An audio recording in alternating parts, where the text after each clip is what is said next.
Salutare tuturor, eu sunt Petru și bine v-am regăsit la un nou episod pe acest canal.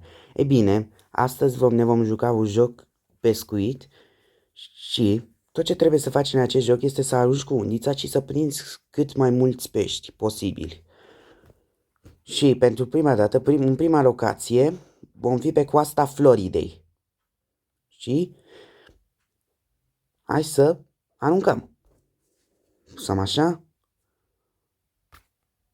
Deja am mușcat un pește, hai să-l tragem, hai să-l tragem. Trage. Bine, bine, nu e rău deloc. Haide, că mai e puțin. Haide. Bine, uhu! Ce-am prins aici? Biban de mare cu coadă galbenă. Mamă! Bă, dar arată interesant. Chiar arată interesant peștele ăsta. Vedem aici pe revendică. Și haideți să aruncăm din nou. Din nou a prins. Trage. Bine. Haide că mai puțin și-l prindem. Haide. Și... Bine! Știu că de mare.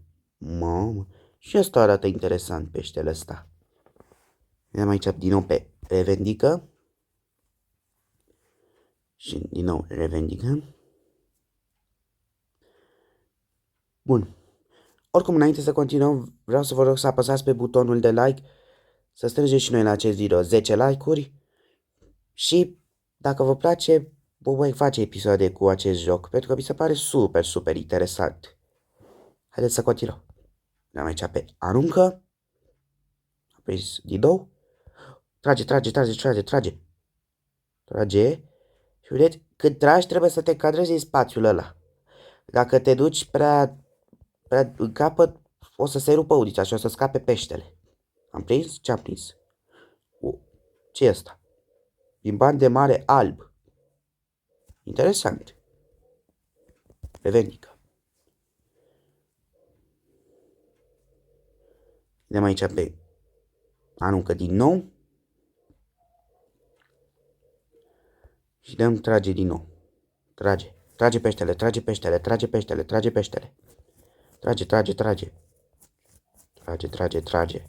Mai puțin.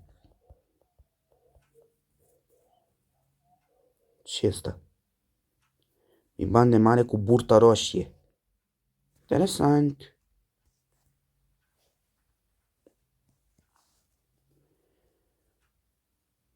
Îi dăm aruncă din nou. Trage peștele. Haide.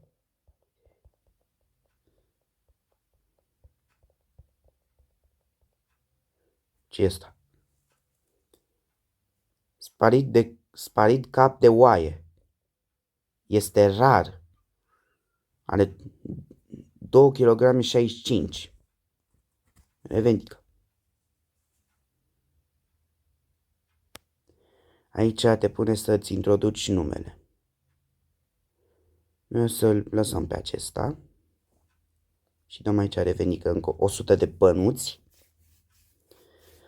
Și, așa, apropo, puteți să vedeți aici la echipament și aici puteți să vă îmbunătățiți undițele. Noi avem undița Florida momentan și îmi dăm pe îmbunătățește.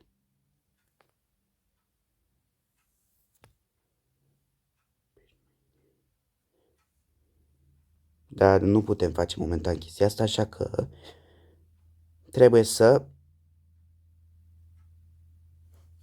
dăm X și ne întoarcem la pescuit. Îi dăm aruncă și să tragem din nou peștele. Trage.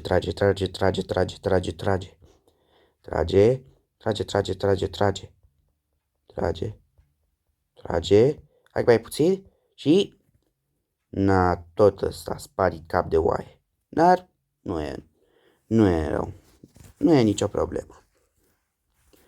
Până la urmă trebuie să mai prind și pești care i-ai pe prins deja. Uite, și avem aici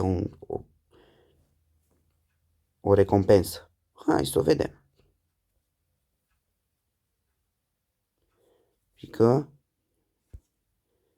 niște monede, niște perle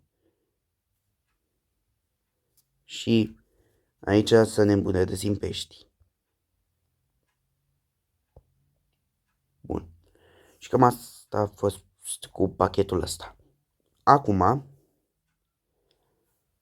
le dăm aici pe aruncă și tragem din nou. Să tragem din nou. Trage.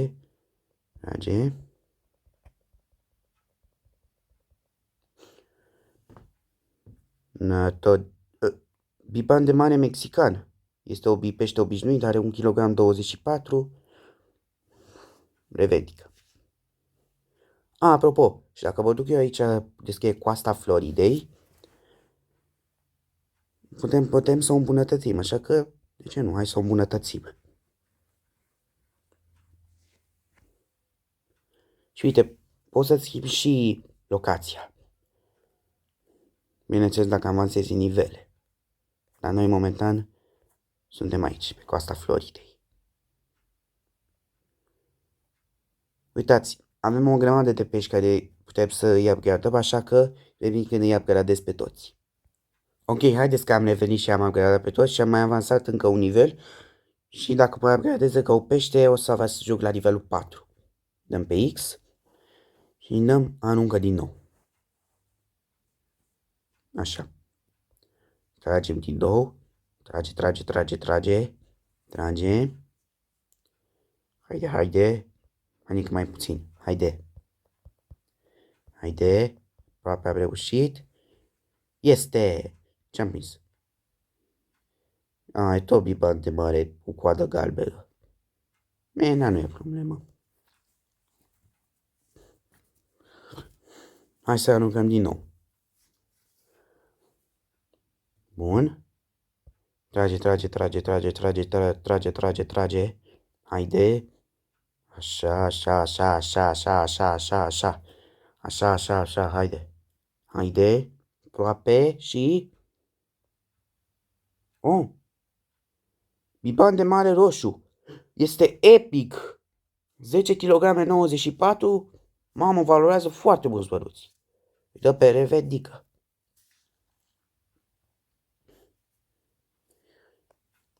Bun. Haideți că asta este ultima aruncare și gata. Trage. Haide. Hai mai puțin. Să ne încadrăm în spațiul ăsta. Aproape și... Ce este? Biban de epavă roșu. Este rar. 9 kg 42. 368 de bănuți. Revenică. Dar, da, oameni buni, acesta a fost episodul nostru de azi. Dacă v-a plăcut, dați și voi acolo un like, un subscribe. Eu am fost Petru și te auzim data viitoare. Pa, pa!